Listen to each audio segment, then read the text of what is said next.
Look at her again, sleeping during office hours.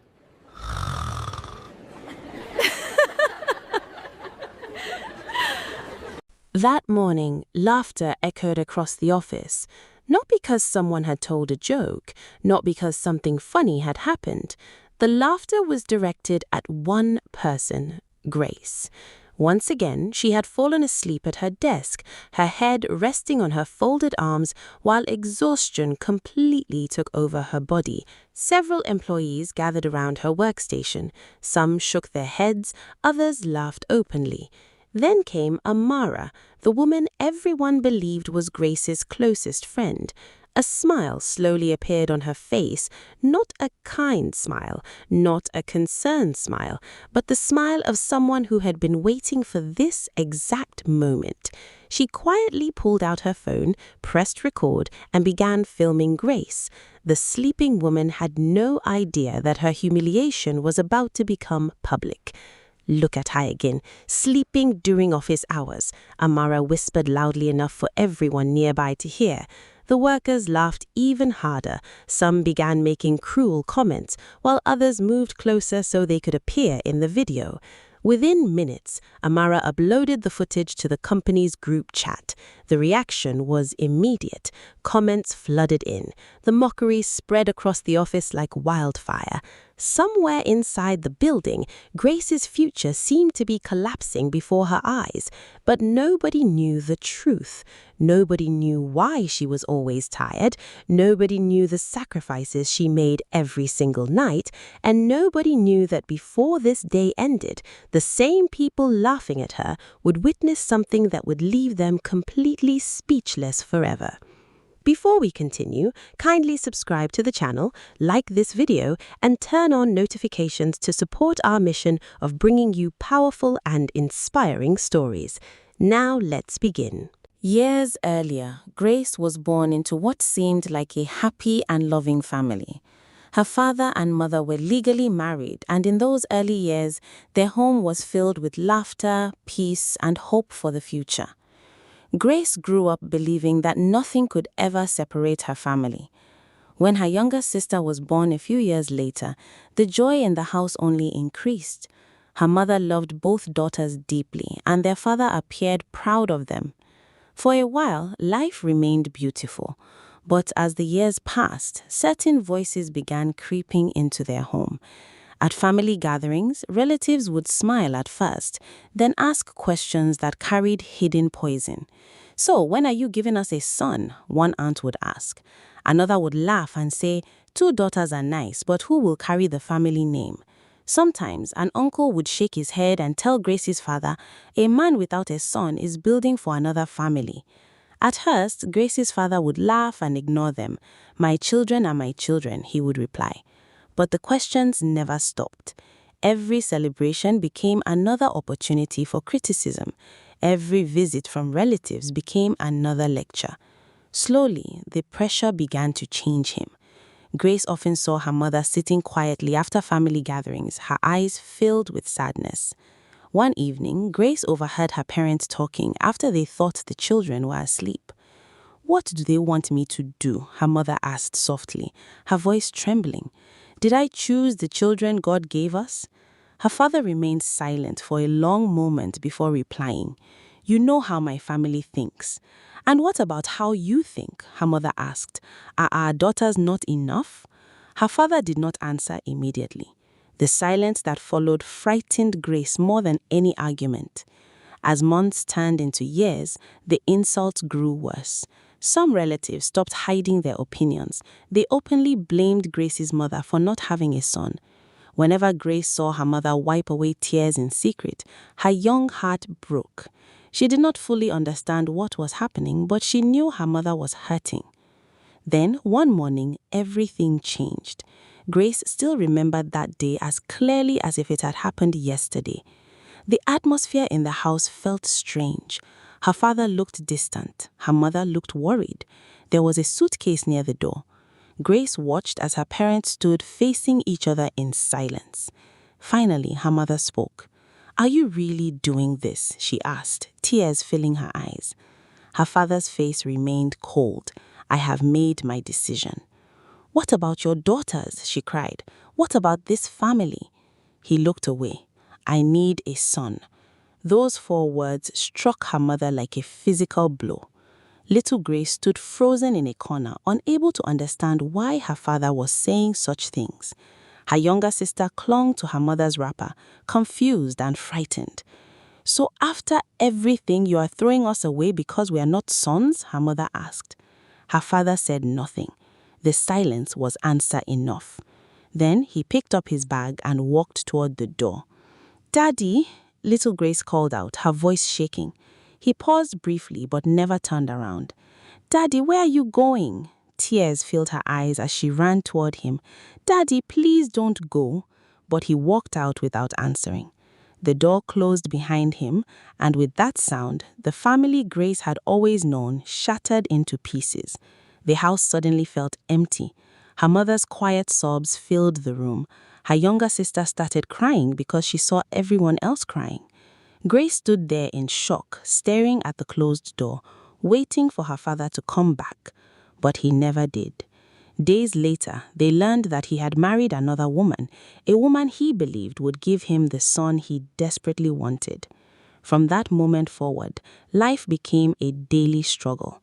The man who once provided for them stopped caring about their welfare. The burden of survival fell entirely on Grace's mother. And for the first time, Grace began to understand that some wounds do not come from strangers. Sometimes they come from the people who are supposed to love you the most. After Grace's father abandoned the family, many people expected her mother to break under the weight of disappointment. Some even whispered that a woman raising 2 daughters alone would never survive. But Grace's mother refused to surrender. She cried, yes. She mourned the family she had lost, yes. But she refused to allow her pain to destroy her children. One evening, after putting the girls to bed, she sat quietly and wiped away her tears. Then she looked at herself and said, "If nobody is coming to save us, then I must save us myself." The next morning, she began a small food business. It was not much, but it was all she had. Every day became a struggle. Every coin mattered. Every customer mattered. Some days she sold enough food to buy what the family needed. Other days she returned home with unsold food and a heavy heart. Yet she never gave up. Many nights there wasn't enough money. There were evenings when she sat alone calculating expenses and quietly wondering how she would pay school fees. Sometimes Grace would wake up in the middle of the night and find her mother staring into space. "Mama, are you okay?" she would ask. Her mother would force a smile and pull her close. "I am fine, my daughter." "Why are you crying?" "These are not tears of sadness," her mother would lie gently. "Sometimes mothers cry when they are praying for their children." Grace was still young, but she knew her mother was carrying burdens too heavy for one person. As the years passed, she watched her mother suffer in ways many people never saw. She watched her walk through illness. On days when fever made her body weak, she still woke up before sunrise. She watched her walk through exhaustion. Even when her legs ached and her back hurt, she continued serving customers. She watched her walk through disappointment. Whenever business was poor, her mother would simply pray and begin again the next day. One evening, after returning from school, Grace found her mother sitting outside looking unusually tired. "Mama, you should rest," she said softly. Her mother smiled. "If I rest too long, who will take care of my daughters?" Grace sat beside her and held her hand. "One day, I will take care of you." Her mother laughed gently. "You are still a child." "No, Mama, I mean it. One day you will not suffer like this anymore." Her mother looked into her eyes and saw a determination far beyond her years. "Then study hard. Education is something nobody can take away from you." From that day, Grace carried those words deep inside her heart. She made a promise to herself. One day she would change their lives. One day her mother would rest. One day all the suffering would end. That promise became her motivation. Whenever other students were playing, Grace was studying. Whenever people tried to distract her, she stayed focused. She knew what was waiting for her at home. She knew what her mother sacrificed every day. Failure was not an option. Years later, all her hard work paid off when she graduated from university. The day she received her certificate, her mother cried tears of joy. She hugged Grace tightly and said, "Your father may have abandoned us, but look at what God has done." Grace smiled through her own tears. "This is only the beginning, Mama. I will make your life better." But graduation did not immediately solve their problems. The family was still struggling financially. Jobs were difficult to find, bills continued to arrive, responsibilities continued to grow. So instead of sitting at home waiting for opportunities, Grace joined her mother in the food business while searching for employment. Every day they worked side by side, mother and daughter, fighting the same battle together. Little did Grace know that her breakthrough was approaching. Long before that breakthrough arrived, there was someone who had been part of her life for many years.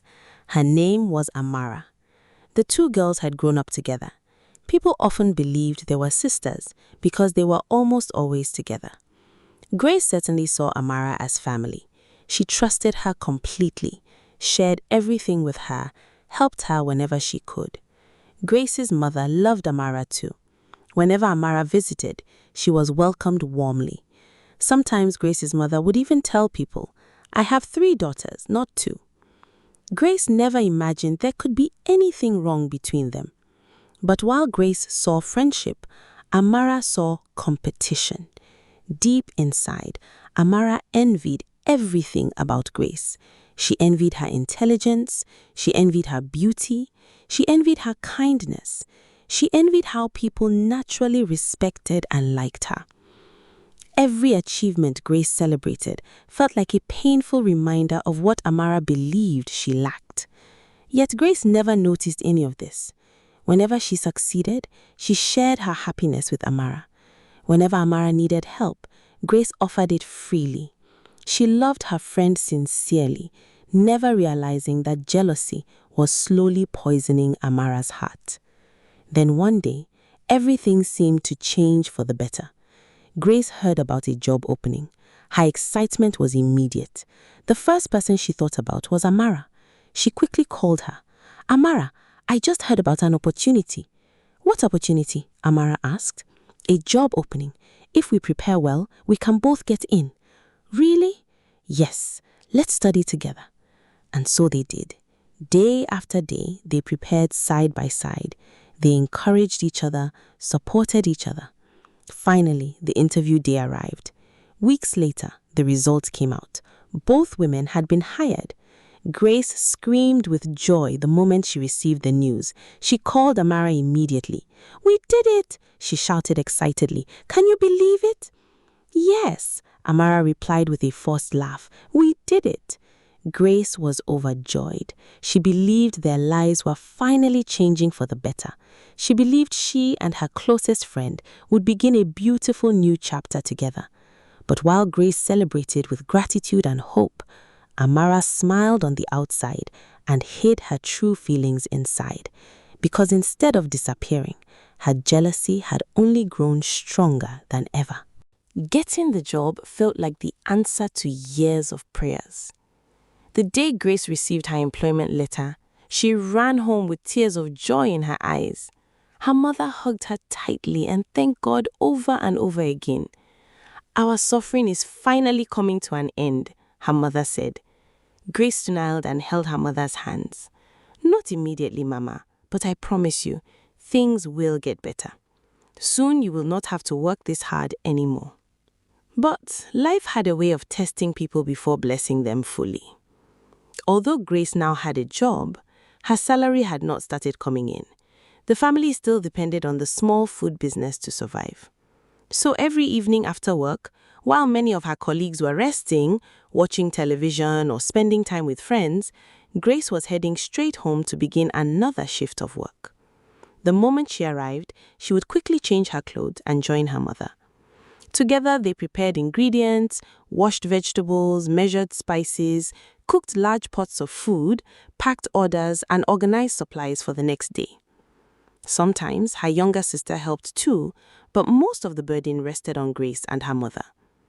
Night after night, the routine continued. While the rest of the neighborhood slept peacefully, the small kitchen remained alive with activity. Pots boiled, spoons stirred, steam filled the air. Sometimes her mother would look at Grace and say, "My daughter, go and rest for a while." Grace would shake her head. "No, Mama. The faster we finish, the sooner you can sleep too." Her mother would sigh. "You already worked all day."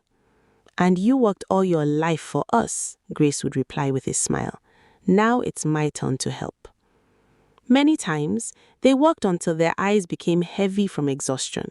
Yet they continued because they had no choice. Bills had to be paid, food had to be bought. Her younger sister's education had to continue. When dawn finally arrived, their work was still not over. Grace would help her mother transport supplies and arrange everything for the day's sales. Only after making sure her mother was settled would she rush home, bathe quickly, change into office clothes, and hurry to work. By the time she arrived at the office each morning, her body felt as though it had already completed an entire day's labor. Her eyes burned from lack of sleep. Her muscles ached. Sometimes, she silently prayed while sitting at her desk, "God, please help me stay awake today." Most days, she fought sleep with everything she had. She drank water, she stood up occasionally, she washed her face in the restroom, she forced herself to focus on work. Sometimes she succeeded, sometimes she failed. And whenever she failed, someone was always watching. Amara. Instead of helping her friend, Amara saw an opportunity. She knew exactly why Grace was always tired. She had known Grace's struggles since childhood. She knew about the food business, she knew about the sleepless nights, she knew about the sacrifices. Yet she said nothing. Instead, she created stories. Whenever employees asked questions, Amara would lower her voice and pretend to be sharing a secret. "You know that's not ordinary tiredness, right?" she would say. Curious co-workers would ask, "Then what is it?" Amara would shrug dramatically. "Let's just say some people have very busy nights." The listeners would laugh. Others would lean closer. "What do you mean?" someone would ask. Amara would smile. "I'm sure you can figure it out." Soon rumors began spreading across the office. People whispered whenever Grace walked past. Some stared at her. Others laughed quietly. A few even made jokes. Grace noticed the strange behavior but could not understand where it was coming from. She often asked herself, "Why are people looking at me like that?" But no one told her the truth. No one told her that someone she considered a sister was slowly destroying her reputation behind her back. Then came the day everything exploded. That morning, exhaustion finally defeated her once again. Grace had barely slept after another long night of helping her mother prepare food. The moment she sat at her desk, sleep overtook her. While she rested unknowingly, Amara saw her chance. She quickly pulled out her phone and began recording. "Look at her," she said loudly enough for nearby employees to hear, "sleeping again during office hours." Laughter spread immediately. Some workers gathered around, others joined in the mockery. Within minutes, Amara uploaded the video to the company group chat. Then she sat comfortably and watched the reactions arrive. The comments became increasingly cruel.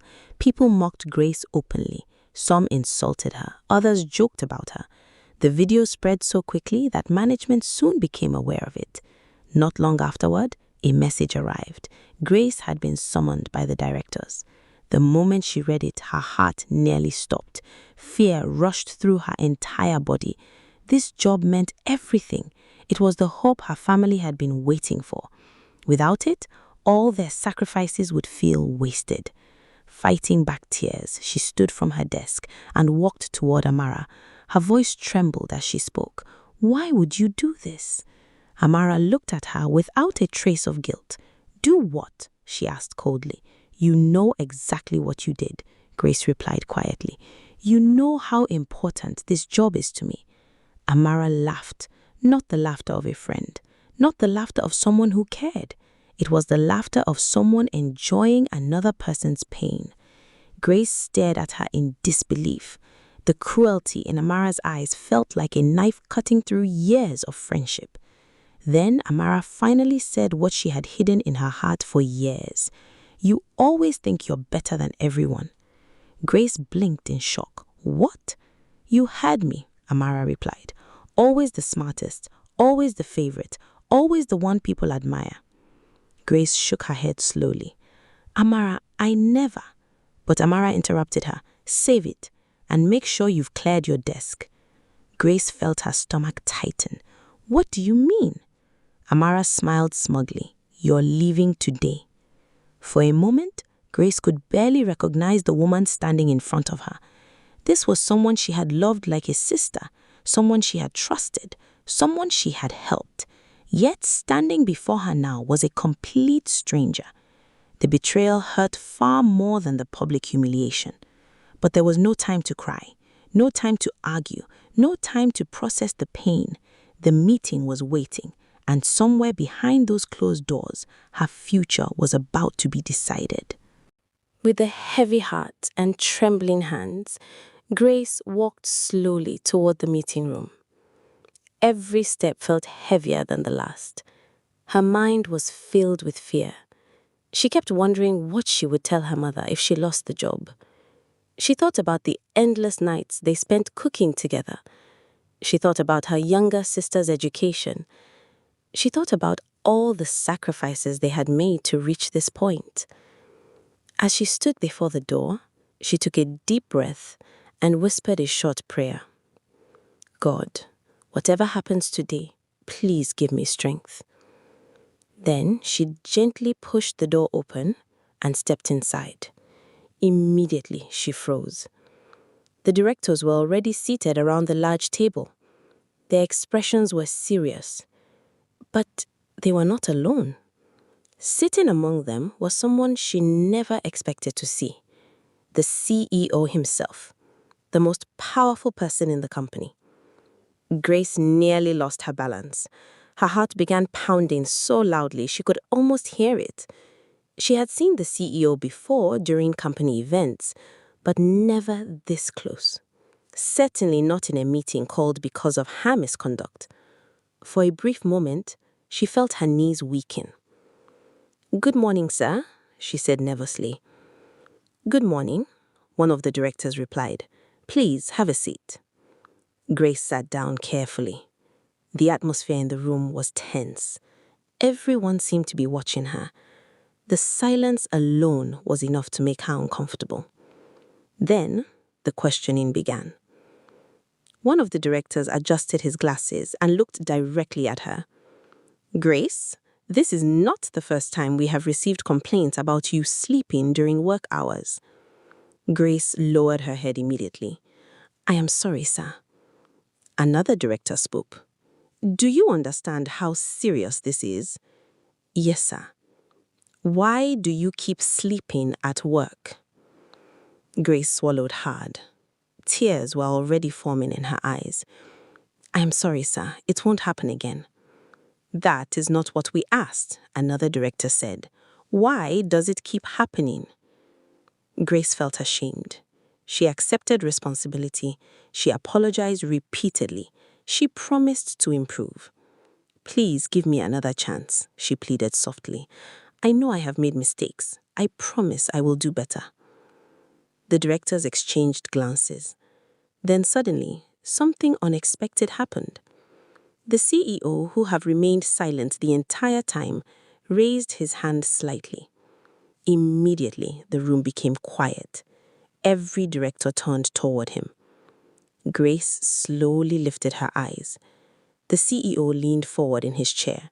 His voice was calm but serious. "I don't want excuses." The room remained silent. Then he spoke again. "I want the truth." Several directors looked surprised. It was clear they had not expected him to intervene personally. The CEO kept his eyes fixed on Grace.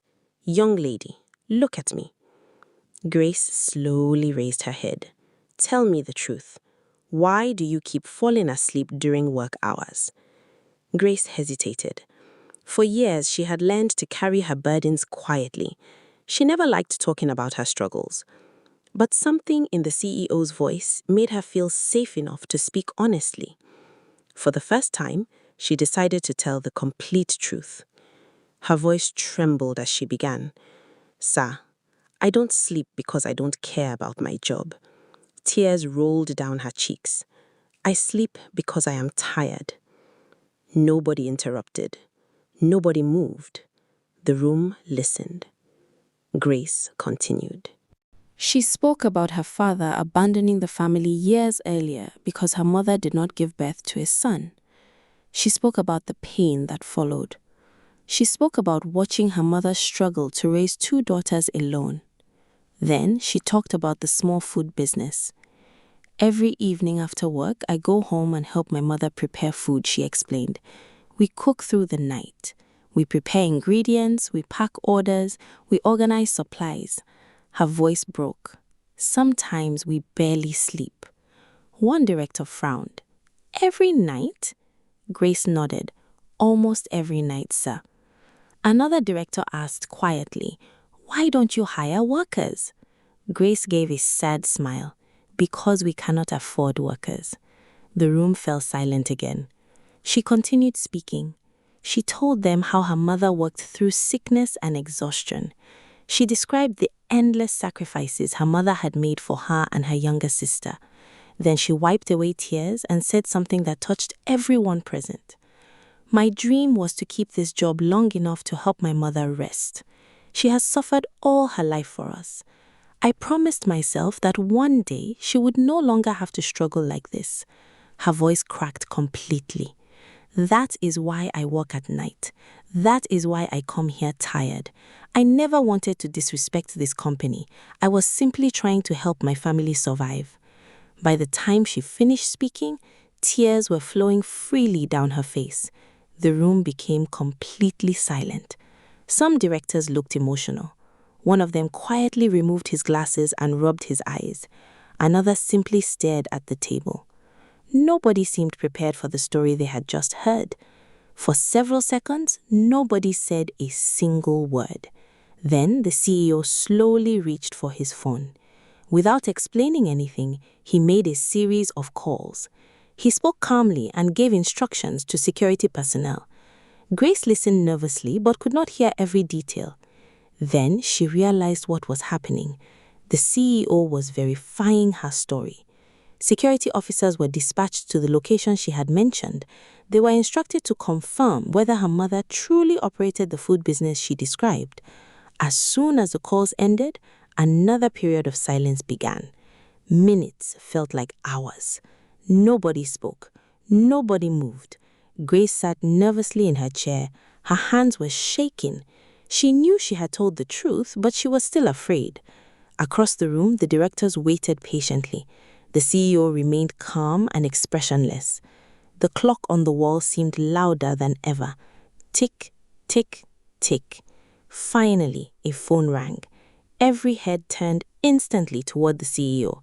He answered and listened quietly. Nobody could read his expression. The room became so silent that even breathing seemed loud. Then the call ended. The verification was complete. Everything Grace had said was true. Every single word. Her mother operated the food business exactly where Grace had described. The long nights, the hard work, the sacrifices, all of it was real. Once again, silence filled the room.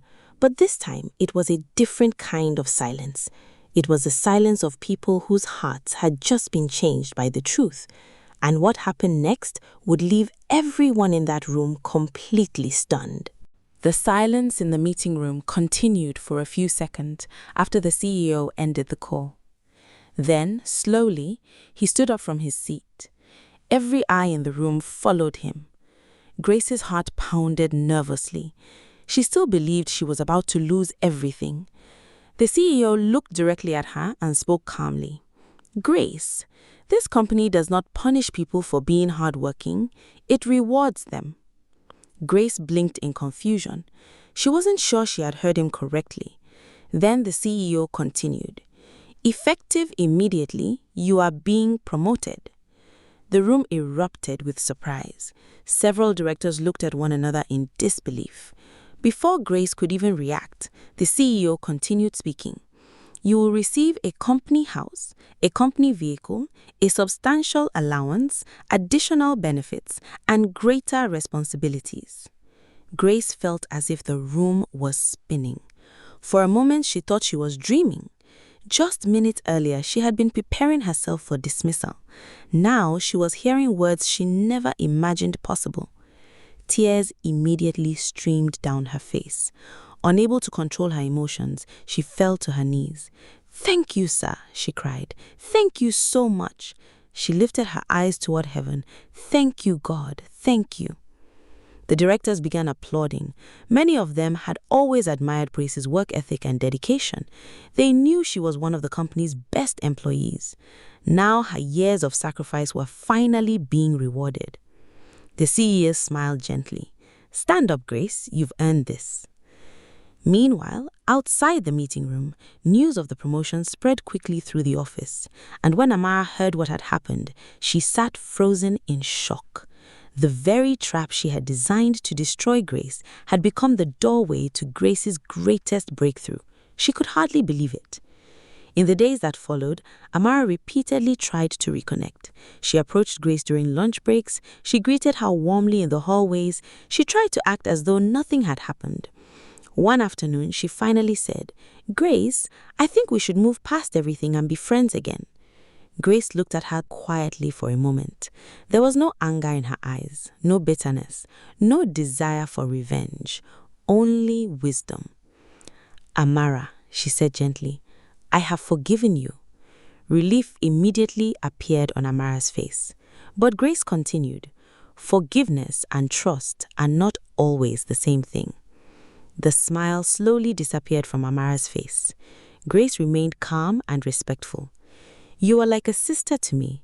What hurt me most was not the video, it was knowing that someone I loved could do that to me." Amara lowered her head in shame. "I'm sorry," she whispered. Grace nodded. "I believe you are, and I wish you well, but some wounds heal with scars."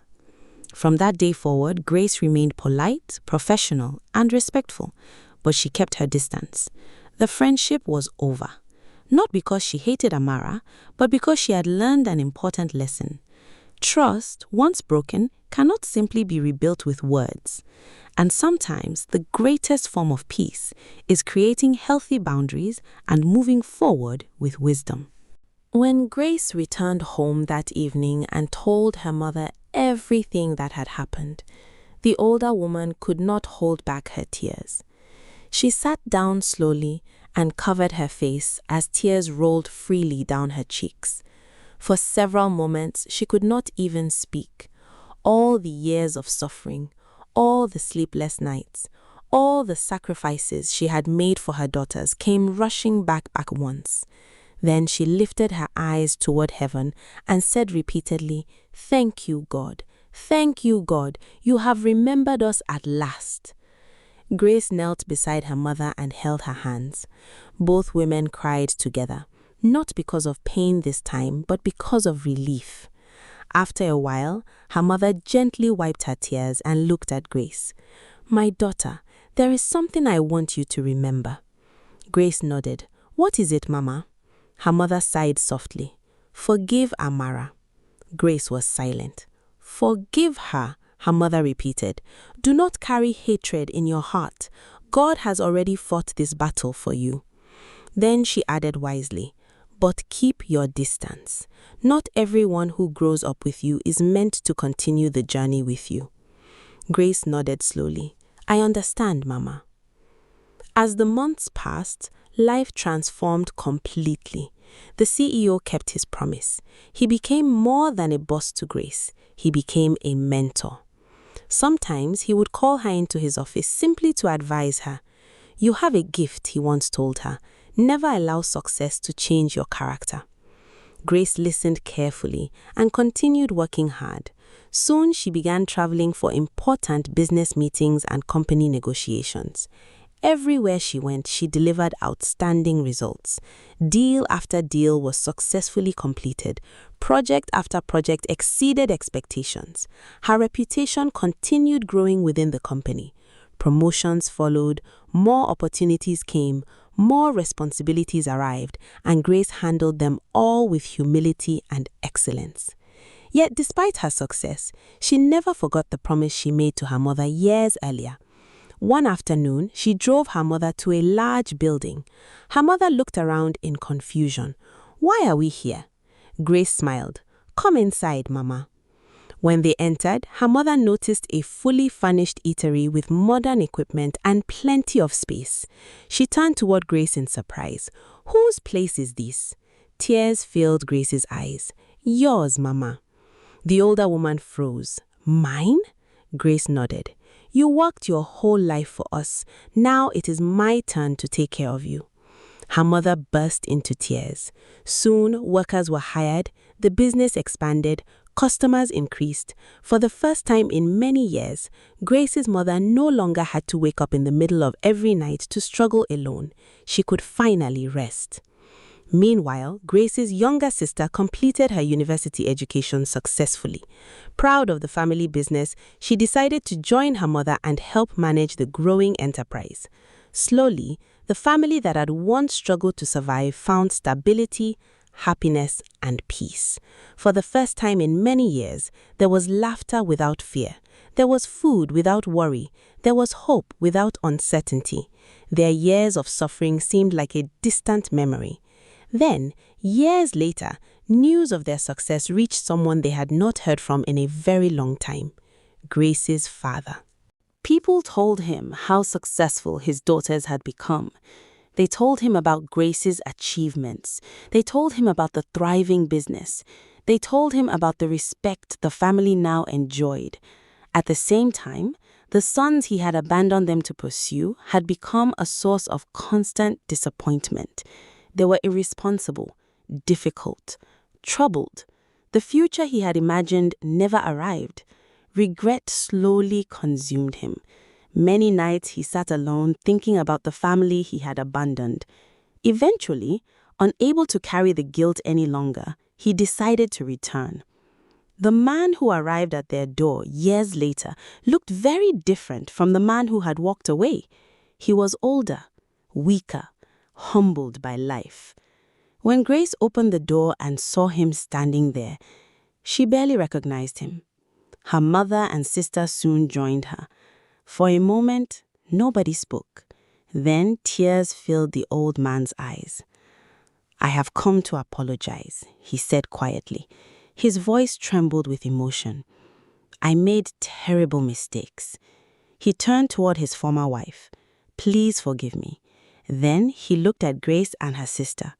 "Forgive me, my daughters. I failed you." Tears rolled down his cheeks. "I thought I was chasing a better future, but I destroyed the best thing I ever had." The room remained silent. Finally, Grace's mother spoke. "What you did hurt us deeply." He lowered his head in shame. Grace looked at her sister before speaking. "We forgive you." The old man broke down completely. Years of guilt poured out through tears. But forgiveness did not change everything. It removed the bitterness. It healed old wounds. Yet it could not erase the consequences of his choices. Grace's mother spoke gently but firmly. "We forgive you, but we cannot return to the past." Grace nodded. Some doors close for a reason. Her father understood. He had lost the right to be part of their lives long ago. The door to forgiveness opened, but the door back into their family remained closed. Some consequences cannot be reversed. And so, Grace's story became a lesson to everyone who heard it. The woman mocked for sleeping at work became one of the company's greatest success stories. The friend who tried to destroy her became a reminder that jealousy can poison even the closest relationships. The father who abandoned his daughters became a warning about favoritism and poor choices. And the mother who refused to give up became a shining example of unconditional love, sacrifice, and perseverance. Years later, Grace would sometimes sit quietly and reflect on her journey. She would remember the nights without sleep, the days of struggle, the humiliation, the tears, and she would smile because she had learned something powerful. The same day people tried to bring her down was the day God chose to lift her up. What others meant for shame became the beginning of her breakthrough. And at long last, after years of pain, sacrifice, disappointment, and struggle, the reward finally came. Their suffering had not been wasted. Their tears had not been forgotten. And their story proved that no matter how long the night may seem, morning eventually comes for those who refuse to give up.